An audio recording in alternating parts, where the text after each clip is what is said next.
আজ আমরা করব গড় বা অ্যাভারেজের অঙ্ক।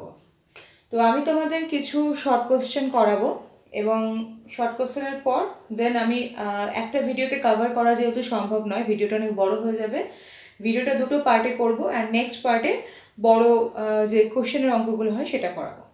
তো আজ ফার্স্ট যেটা দিয়ে শুরু করব সেটার নাম হচ্ছে ক্রমিক বিজোড় সংখ্যা। মানে আমরা কোশ্চেনের পরীক্ষার সময় এরকম দেখি যে জোড় সংখ্যা বিজোড় সংখ্যা দিয়ে অঙ্ক আসে। তো আজকে আমরা সেই জোড় সংখ্যা বিজোড় সংখ্যার অঙ্ক করব এবং যে ধরনের অঙ্কগুলো পরীক্ষায় আসে সেগুলোই আমরা প্র্যাকটিস করব। তো ফার্স্টে দেখো, ক্রমিক বিজোড় সংখ্যাতে একটা অঙ্ক দিয়েছে, বলছে 4টি বিজোড় ক্রমিক সংখ্যার যোগফল কত। তো যখন এরকম ধরনের অঙ্ক দেবে আমাদের যে 4টি বিজোড় ক্রমিক সংখ্যা, এবার এই 4টে বিজোড় ক্রমিক সংখ্যা কি সেটা মানে কোন কোন সংখ্যা সেটা তো আমরা জানি না, তার একটা ফর্মুলা আছে। এখানে 4-এর জায়গায় 5, 6, 10, 12, 14 যাই দিক না কেন, প্রশ্ন দিতে 4টে বিজোড় ক্রমিক সংখ্যার আমাকে যোগফল বের করতে বলেছে। তাহলে আমাদের যখন এরকম শুধু 4টে ক্রমিক সংখ্যা বলে দেবে এবং বিজোড় বলবে, তখন আমাদের ফর্মুলাটা হবে n স্কোয়ার। n মানে কি? n মানে হচ্ছে এখানে যতগুলো সংখ্যা আমাদের বলবে, যেমন এখানে 4 বলেছে, দ্যাট মিনস n হচ্ছে 4। এখানে 5টি বললে n হতো 5। তো তাদের যেহেতু যোগফল বের করতে বলেছে, তাহলে আমি n স্কোয়ার মানে n এর জায়গায় কি লিখবো? 4 লিখবো। 4 এর স্কোয়ার করবো। 4 এর স্কোয়ার মানে হচ্ছে 4 ইন্টু 4, দ্যাট মিনস 16। তাহলে আমাদের যে কোনো 4টে বিজোড় ক্রমিক সংখ্যার যোগফল হবে 16। এবার ধরো এখানে দিয়ে দিল 4-এর জায়গায় সাপোজ দিল 9টা বিজোড় ক্রমিক সংখ্যার যোগফল কত। তাহলে এখানে আমরা কি করব? 9-এর স্কোয়ার করে দেবো। 9-এর স্কোয়ার করা মানে 9 ইন্টু 9 কত হয়ে যাবে? 9-9 81। তাহলে আমাদের আনসার হয়ে যাবে তখন 81। ওকে, ক্লিয়ার? এটা গেল বিজোড়। এবার আমরা করব জোড়ের। নেক্সট দিয়েছে 5টি জোড় ক্রমিক সংখ্যার যোগফল। যখন আমাদের জোড় সংখ্যার যোগফল করতে দেবে তখন ফর্মুলা হবে n ইন্টু n প্লাস 1।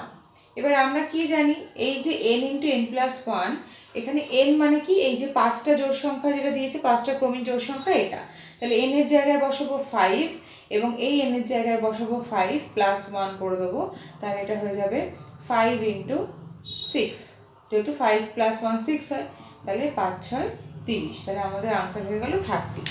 এবারই ধরো এইখানে 5-এর জায়গায় দিয়ে দিল সাপোজ 8, যে 8টি যে কোনো 8টি ক্রমিক জোড় সংখ্যার যোগফল কত হবে। তখন আমরা n এর জায়গায় কি বসাবো? 8 বসাবো। তাহলে এখানেও বসবে 8, এখানেও বসবে আমাদের 8। তাহলে 8 প্লাস 1 কত হয়ে যাবে? এটা হয়ে যাবে 9, এটা হয়ে যাবে 8। তাহলে এটা হয়ে যাবে 72। ওকে, এইভাবে হচ্ছে আমাদের শর্ট কোশ্চেনগুলো সলভ করতে হবে। জাস্ট ফর্মুলা বলে রাখবে, যদি জোড় সংখ্যা বলে n স্কোয়ার, আর বিজোড় সংখ্যা বলে তাহলে n স্কোয়ার, আর যদি জোড় সংখ্যা বলে তাহলে n ইন্টু n প্লাস 1। ফার্স্টে করলাম বিজোড়, তারপরে করলাম জোড়। এখানে আছে দেখো স্বাভাবিক সংখ্যা, মানে জোড় বা বিজোড় কোনটা যদি পরীক্ষায় উল্লেখ করে দেওয়া না থাকে, শুধু স্বাভাবিক বা পূর্ণ সংখ্যা বলে দেওয়া থাকে, সেক্ষেত্রে আমরা কি করব? দেখো একটা প্রশ্ন দিয়েছি, 7টি স্বাভাবিক ক্রমিক সংখ্যার যোগফল কত। যখন আমাদের জোড় বিজোড় উল্লেখ করবে না, স্বাভাবিক ক্রমিক সংখ্যা দেবে, তখন আমাদের ফর্মুলা হবে n into n plus 1 divided by 2। তাহলে আমরা কি জানি n কত? এখানে কত দিয়েছি? 7টি।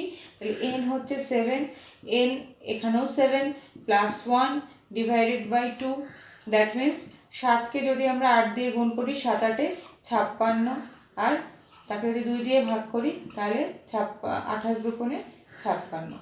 সরি, বাংলায় লিখে দিলাম 28 দুগুণে 56। তাহলে আনসার হয়ে গেল 28। তার মানে যদি আমাদের শুধু স্বাভাবিক সংখ্যা জিজ্ঞেস করে, তাহলে আমাদের ফর্মুলা কী হবে? n into n plus 1 divided by 2। আচ্ছা, তোমাদের একটা কথা বলে রাখি, আমরা কিন্তু প্রত্যেকটার যোগফল বের করছি, হ্যাঁ, যেমন 4টে বিজোড় সংখ্যার যোগফল, 4টে জোড় সংখ্যার যোগফল। আমরা গুণ ভাগ বিয়োগ কেন বের করছি না, কারণ মাথায় রাখবে আমি কিন্তু আজকে তোমাদের অ্যাভারেজ বা গড়ের অঙ্ক করাচ্ছি, যেখানে কিন্তু যোগ হয়। আর ওই ধরনের অঙ্ক যেগুলো হয় কি গুণ ফল বা বিয়োগ বা ভাগ এরকম বের করতে হবে, 4টে ক্রমিক সংখ্যার গুণফল কত, সেটা কিন্তু অন্য ভিডিওতে অন্য চ্যাপ্টারের অন্তর্গত, তাই অন্য ভিডিওতে সেটা দেখতে পারবে। এখানে কিন্তু যা হবে সবটাই যোগ সংক্রান্তই হবে।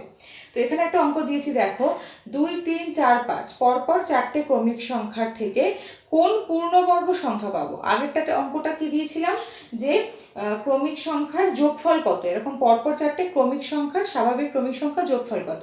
আর এখানে হচ্ছে পরপর 4টে স্বাভাবিক ক্রমিক সংখ্যা থেকে আমি কোন পূর্ণবর্গ সংখ্যা পাবো। যখন এরকম যোগ থেকে পূর্ণবর্গ সংখ্যা বের করতে দেবে, তখন ফর্মুলা হচ্ছে যতগুলো সংখ্যা দেবে সবকটাকে গুণ করতে হবে।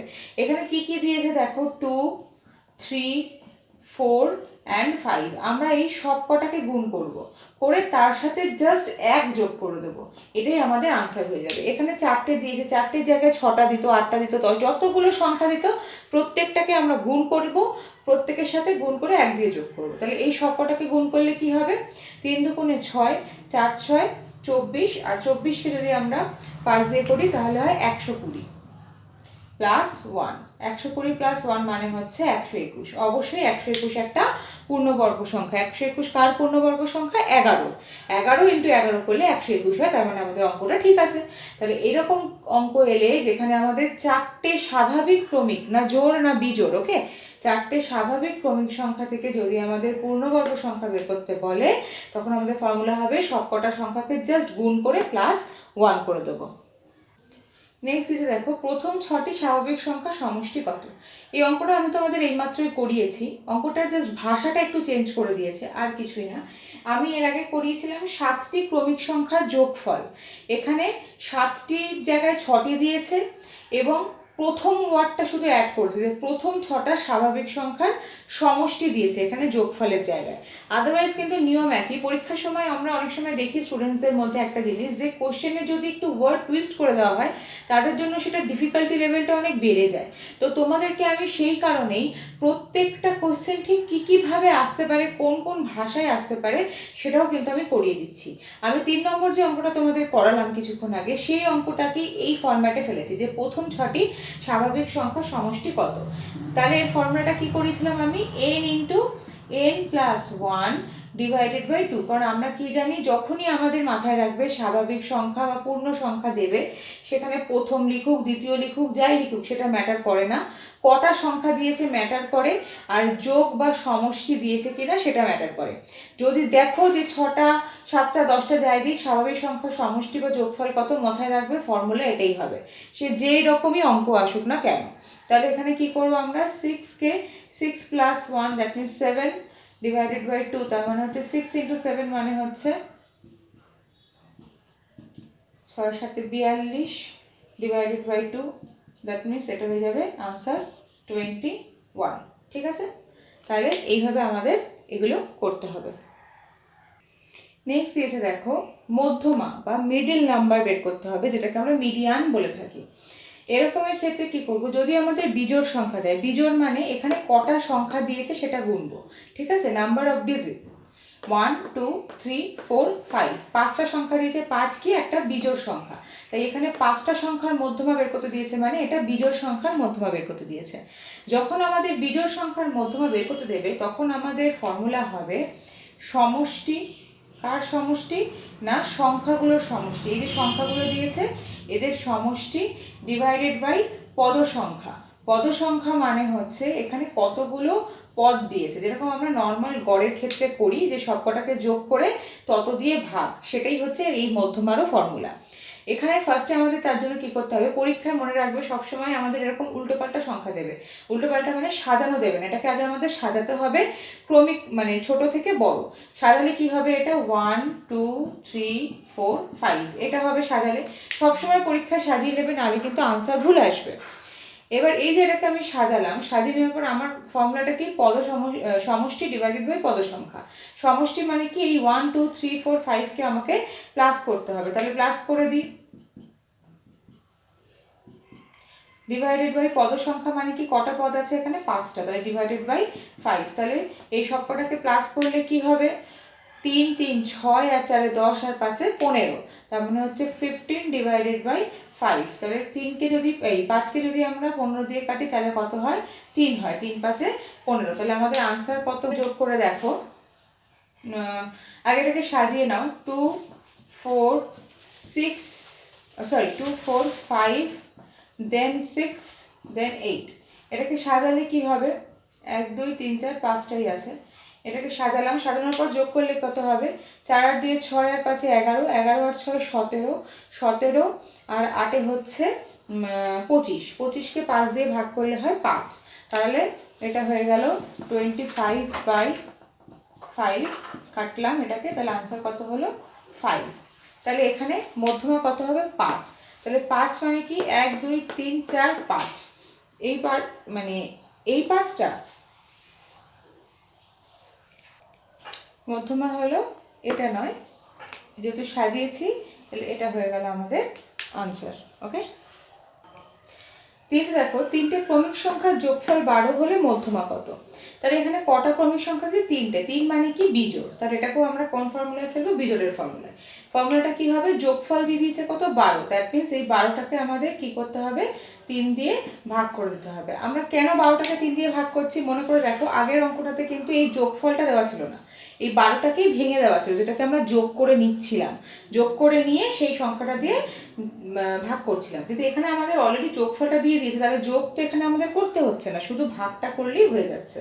তাহলে যখন এরকম অঙ্ক দেবে যে 3টে ক্রমিক সংখ্যার যোগফল 12 হলে মধ্যমা কত, জাস্ট আমরা সেই দুটো সংখ্যাকে ভাগ করে দেবো। তাহলে ভাগ করলে আনসার কি হয়ে যাবে, 4। তাহলে 3টে ক্রমিক সংখ্যার যোগফল যদি 12 হয় তাহলে তার মধ্যমা হবে 4। নেক্সট এই অঙ্কটা তোমরা নিজেরা করবে যে 3টে ক্রমিক সংখ্যার যোগফল 57 হলে তার মধ্যমা কত। এই অঙ্কটা তোমরা নিজেরা করবে, ঠিক আছে। নেক্সট দিয়েছে দেখো, 5টি ক্রমিক সংখ্যার মধ্যমা যদি 3 হয় তাহলে বাকি সংখ্যাগুলো কত। তো কটা ক্রমিক সংখ্যা দিয়েছে, 5টা, তার মধ্যে একটা দিয়েছে যেটা মধ্যখানে থাকবে সেটা হচ্ছে 3। মনে রাখবে যখন আমাদের বিজোড় সংখ্যা দেবে, ঠিক আছে, যেমন 5 একটা বিজোড় সংখ্যা ক্রমিক সংখ্যা হিসাবে দেবে, তখন আমরা এদিকে -1 করব, এদিকে +1 করব। আর এটাই যখন জোড় সংখ্যা দেবে তখন আমরা এদিকে -2 করব, এদিকে +2 করব। তাহলে এখানে আমাদের 3 দিয়েছে মধ্যমা এবং টোটাল সংখ্যা দিয়েছে 5টা, তার মানে এদিকে হবে 1 2, মানে দুটো সংখ্যা, এদিকেও হবে 1 আর 2 দুটো সংখ্যা, তাহলে 2 আর 2 4, একে 5 হলো। এটা আমাদের মধ্যমা দিয়ে দিয়েছে, এটা যেহেতু বিজোড় সংখ্যা দিয়েছে তাই আমরা -1 করলাম, 3 থেকে -1 2, তার আগে হচ্ছে 1, আর এদিকে কী করলাম, +1 করে করে এগোবো, 3 থেকে +1 4, তারপরে +1 করলে 5। তাহলে কি জানতে চেয়েছে, বাকি সংখ্যাগুলো কত। তাহলে বাকি সংখ্যাগুলো হচ্ছে 1 2 4 5, ঠিক আছে, একদম ইজি, ছোট্ট বাচ্চাদের অঙ্ক, এক্সামে এলে অনেকে এগুলো ভুল করে আসে। ওকে, নেক্সট এসে দেখো, 6 5 10 8 এর মধ্যমা জানতে চেয়েছে। মধ্যমার ক্ষেত্রে প্রথমে কি করব, আমরা ছোট থেকে বড় সাজিয়ে নেব, 5 6 8 10 সাজিয়ে নিলাম। এবার জানতে চেয়েছে এর মধ্যমান। মধ্যমান বের করতে গেলে আমাদের কি করতে হবে, সূত্রটা হচ্ছে n divided by 2 plus n divided by 2 plus 1 divided by 2, এটা হচ্ছে আমাদের ফর্মুলা। এবার n মানে কি, n মানে হচ্ছে এখানে কটা সংখ্যা দিয়েছে সেটা হচ্ছে n। কটা সংখ্যা দিয়েছে এখানে, 4টে, 1 2 3 4, তাই জন্য এটা জোড় ক্রমিক, তাই তো 4টে আছে বলে। তো এই যে 4টে সংখ্যা, এই 4টে সংখ্যার এখানে অবশ্য জোড় ক্রমিক, এটা অন্যভাবেও, মানে 4-এর জায়গায় অন্য সংখ্যাও দিতে পারে, 8 10, মানে এরকম গুনতে গুনতে আর কি, গোনার দিক থেকে বলছি। তো এখানে 4টে দিতে পারে, n এর জায়গায় বসাবো আমি 4 ডিভাইডেড বাই 2 প্লাস, এখানেও সেম, n এর জায়গায় বসাবো 4 divided by 2 plus 1 bracket close, নিচে কত, ডিভাইডেড বাই 2। তাহলে এটা কি হবে, 4 আর 2 যদি আমি কাটি তাহলে 4 আর 2 কাটাকুটি করলে হয়ে যাবে এখানে 2, এটা আমি আর লিখছি না সেকেন্ড করে। সেম এখানেও 4 আর 2 কাটলে হচ্ছে 2, আর এখানে 1 যোগ করলে হয়ে যাবে 3, তাই তো, 4 আর 2 কাটলে 2 আর 1 যোগ করলে হয়ে যাবে 3। তাহলে এখানে আমি ডিরেক্ট 3টা বসিয়ে দিলাম। তাহলে 3 আর 2 যোগ করলে কত হয়, 5। 5কে যদি আমরা 2 দিয়ে ভাগ করি তাহলে হয়ে যায় 2.5। 5কে 2 দিয়ে ভাগ করলে হয়ে যায় 2.5। তাহলে এখানে 2.5 বসান। তাহলে আনসার কি আমাদের 2.5 না, 2.5 মানে হচ্ছে এই 2 নম্বর সংখ্যাটা আর 3 নম্বর সংখ্যাটার মাঝের সংখ্যা। 2 নম্বর সংখ্যা আর 3 নম্বর সংখ্যার মাঝের সংখ্যা। মাঝে আমরা জানি 7 হয়, বাট তাও অনেক স্টুডেন্ট আছে যাদের কনফিউশন হয়, তাদের জন্য বলছি যখনই 2.5 বেরোবে তখন 2 আর 3 নম্বর সংখ্যা নেব, 3.5 বেরোলে 3 আর 4 নম্বর সংখ্যা নেব, 4.5 বেরোলে 4 আর 5 নম্বর সংখ্যা নেব, 5.5 বেরোলে 5 নম্বর সংখ্যা আর 6 নম্বর সংখ্যা নেব। এরমভাবে আমরা নেব। তাহলে এখানে 2 নম্বর সংখ্যাটা কি আছে? 6। তাহলে আমি এখানে আগে 6 বসাচ্ছি, এবং 3 নম্বর সংখ্যাটা ঠিক তার পরের সংখ্যাটা 6 আর ঠিক তার পরের সংখ্যা, সেটা 8 থাকুক 10 থাকুক যাই থাকুক, তাকে 2 দিয়ে ভাগ করে দেবো। করে যেটা উত্তর হবে সেটাই আমাদের আনসার হবে। তাহলে দুটোকে যোগ করে যদি আমরা 2 দিয়ে ভাগ করি তাহলে হয় 14/2, দ্যাট মিনস 7। তাহলে আমাদের আনসারই হয়ে গেল 7। মানে হচ্ছে 5, 6, 8, 10-এর মধ্যমান হচ্ছে 7। তাহলে আমরা কি করলাম? প্রথমে n/2 প্লাস n/2 প্লাস 1/2 করে ফর্মুলায় ফেললাম। সেখান থেকে আমাদের আনসার বেরোলো 2.5। 2.5 মানে হচ্ছে দ্বিতীয় নম্বর সংখ্যা আর তৃতীয় নম্বর সংখ্যার যোগফলকে 2 দিয়ে ভাগ করব। 2.5 মানে হচ্ছে, বারবার বলছি, দ্বিতীয় সংখ্যা এবং তৃতীয় সংখ্যাকে 2 দিয়ে ভাগ করব। ভাগ করে যেটা আনসার বেরোবে সেইটাই আমাদের আনসার হবে। তত নাম্বার সংখ্যাটা নয়, সেইটাই আমাদের আনসার হয়ে যাবে। নেক্সট বলেছে দেখো, 3টে ক্রমিক সংখ্যার যোগফল দিয়েছে 30 এবং বড় আর ছোট সংখ্যার মধ্যে বিয়োগফল করলে 2 হয়। মানে বড় থেকে ছোটটা বিয়োগ করলে উত্তর হয় 2। তাহলে ছোট সংখ্যাটা কত? যখন এরকম অঙ্ক দেবে আমরা কি করব? আমরা মধ্যমা যেরকম করছিলাম সেইভাবেই করব। কারণ বড় আর ছোট যখনই আমাদের যোগফল থেকে বের করতে দেবে, মাথায় রাখবে মধ্যমা ছাড়া সেটা সম্ভব নয়। তাহলে এখানে কটা ক্রমিক সংখ্যা দিয়েছে? 3টে, আর তাদের যোগফল কত দিয়েছে? 30। তাহলে আমরা 30কে কি করব? 3 দিয়ে ডিভাইড করব। তাহলে কত হবে আমাদের? 10। এই 10টাই হচ্ছে আমাদের মধ্যম সংখ্যা, মানে মাঝখানের মধ্যমাটা হচ্ছে 10। তাহলে 10 যদি মধ্যমা হয় এবং এখানে 3টে মানে ক্রমিক সংখ্যার মধ্যে মধ্যমা যদি এটা হয়, তাহলে এদিকে একটা সংখ্যা হবে, এদিকে একটা সংখ্যা হবে, তাহলে 3টে সংখ্যা হয়ে যাচ্ছে। তাহলে এদিকে কত হবে? 9, আর এদিকে কত হবে? 11। এবার একটা কথা বলে রাখি, যেহেতু এখানে জোড় বিজোড় কিছু বলে দেওয়া নেই, যখন স্বাভাবিক সংখ্যা থাকবে মানে শুধু ক্রমিক সংখ্যা থাকবে তখন কিন্তু এক এক করে নিতে হবে, +2 করে নয়। যদি এখানে জোড় বলা থাকতো তাহলে আমি এদিকে 8 আর এদিকে 12 নিতাম। যেহেতু এখানে শুধু ক্রমিক সংখ্যা বলা মানে স্বাভাবিক সংখ্যা, আমরা জানি স্বাভাবিক সংখ্যা মানে 1, 2, 3, 4, 5 পরপর। এই স্বাভাবিক সংখ্যার ক্ষেত্রে কিন্তু মানে যেটা বিজোড়ের নিয়ম সেটাই স্বাভাবিক সংখ্যার নিয়ম, +1 -1, এইভাবেই জিনিসটা হবে। তাহলে প্রথমে কি করলাম? আমরা যোগফলকে 3 দিয়ে ভাগ করব, মধ্যমা বের করতে পারি যেটা আমরা জানি। মধ্যমাটা বের করলাম, তার আগে ছোট সংখ্যা নিলাম, তার পরে বড় সংখ্যা নিলাম। এবার বলতে ছোট সংখ্যাটা কত? ছোট সংখ্যাটা 9। তাহলে আমার উত্তরটা কি ঠিক? আমি কি করে বুঝবো? দেখো এখানে আমার দিয়ে দিয়েছে যে বড় সংখ্যার থেকে ছোট সংখ্যা বিয়োগ করলে 2 হয়। এটা হচ্ছে বড় সংখ্যা 11, তার থেকে যদি আমি 9 বিয়োগ করি 2 হয়? হ্যাঁ 2 হয়। তার মানে আমার অঙ্কটা ঠিক, আমার আনসার হয়ে গেল। তার মানে ছোট সংখ্যা জানতে চেয়ে ছোট সংখ্যাটা হচ্ছে 9। 3টি ক্রমিক সংখ্যার যোগফল 240। বড় দুটি সংখ্যার সমষ্টি কত জানতে চেয়েছে। বড় দুটি সংখ্যার সমষ্টি কত জানতে চেয়েছে। তাহলে এখানেও আমরা সেম করব। দেখো 3টে ক্রমিক সংখ্যার যোগফল 240। তাহলে যোগফলকে আগে আমরা কি করব? ক্রমিক সংখ্যা দিয়ে ভাগ করে দেব। তাহলে যদি করি তাহলে 240কে 3 দিয়ে ভাগ করলে হয় 3 × 24, 80। এবার 80টা আমাদের কি হয়ে গেল? 80টা হয়ে গেল আমাদের মধ্যমা। তাহলে মধ্যমা যদি 80 হয় তাহলে আমাদের জানতে চেয়েছে যে বড় দুটো সংখ্যার সমষ্টি। তাহলে এখানে 3টে সংখ্যা মোট, তাহলে এদিকে হবে কত? 79, আর এদিকে হবে 81। এবার এই 3টে সংখ্যার মধ্যে 79, 80 আর 81, 3টের মধ্যে বড় সংখ্যা কোন দুটো? 80 আর 81। তার মানে 80 + 81 করে যেটা আনসার হবে, তার মানে 8 × 2 = 16, 161। এটা হয়ে গেল আমাদের আনসার 161। এটা হয়ে গেল আমাদের আনসার, কারণ আমাদের দুটো বড় সংখ্যার যোগফল জানতে দিয়েছে সেই জন্য। এই অঙ্কটা তোমরা করবে। 5টি ক্রমিক সংখ্যার যোগফল 150 হলে 150 হলে ছোট দুটি সংখ্যার সমষ্টি কত?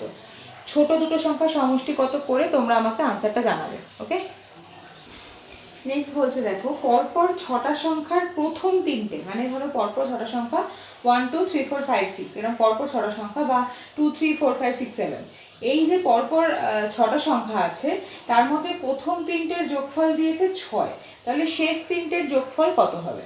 এরকম অঙ্ক যখন দেবে যেখানে আমাদের প্রথম বলে দেবে শেষটা বের করতে হবে বা শেষ বলে দেবে প্রথমটা বের করতে হবে, তখন আমাদের ফর্মুলা হবে যে প্রথম সংখ্যার যে যোগফলটা দেবে সেটাকে আমরা বসিয়ে দেবো। যেমন এখানে 3টে সংখ্যা যোগফল দিয়েছে কত, 6, তাহলে আমরা 6টাকে সিম্পল বসিয়ে দেবো। আর বাকি যে 3টে সংখ্যার যোগফল আমার কাছে জানতে চেয়েছে, যেটা আমি জানি না, সেই সংখ্যাটাকে কি করব না, যটা সংখ্যার যোগফল জানতে চাইবে তার আমরা বর্গ মানে স্কোয়ার করে দেবো, করে এই দুটোকে আমরা যোগ করে দেবো। মানে প্রথম সংখ্যার যোগফলের সাথে শেষ সংখ্যার গুণটি যেটা তার বর্গ করব। তাহলে কত হবে, 6 + 9, দ্যাট মিনস আনসার হয়ে যাবে 15। ওকে, নেক্সট বলছে দেখো, পরপর 10টা সংখ্যার প্রথম 5টা যোগফল দিয়েছে কত, 560। তাহলে আমাদের নিয়ম মতো কি, প্রথম যেটা যোগফল দেবে সেটা আগে বসালাম 560, এবং জানতে চেয়েছে যে পরের 5টা যোগফল কত। তাহলে পরের যতগুলো সংখ্যা জানতে চাইবে তার আমরা কি করব, বর্গ করে যোগ করব। তাহলে 560 প্লাস 5-এর বর্গ মানে হচ্ছে 25, তাহলে 560 প্লাস 25 মানে হচ্ছে 585। তাহলে আমাদের আনসার হয়ে গেল 585। এবার তোমাদের একটা অঙ্ক দিচ্ছি, সেটা তোমরা করবে। তোমরা এটা করবে, পরপর 20টি সংখ্যার প্রথম 6টির যোগফল যদি 60 হয় তাহলে শেষের 14টি সংখ্যার যোগফল কত। এই অঙ্কটা তোমরা বাড়িতে করবে। এই অঙ্কটা দেখো আগের অঙ্কর মতোই একটু আলাদা। আগের অঙ্কগুলোতে আমাদের যোগফল দিচ্ছিল, এখানে আমাদের গড় দিয়েছে পরপর 6টা সংখ্যার মধ্যে প্রথম 3টের গড় দিয়েছে 8। তাহলে 3টে সংখ্যার গড় যদি 8 হয়, আমি তো গড় এখানে বসাতে পারবো না, আমার সূত্র অনুযায়ী আমাকে সমষ্টি বা যোগফল বসাতে হবে।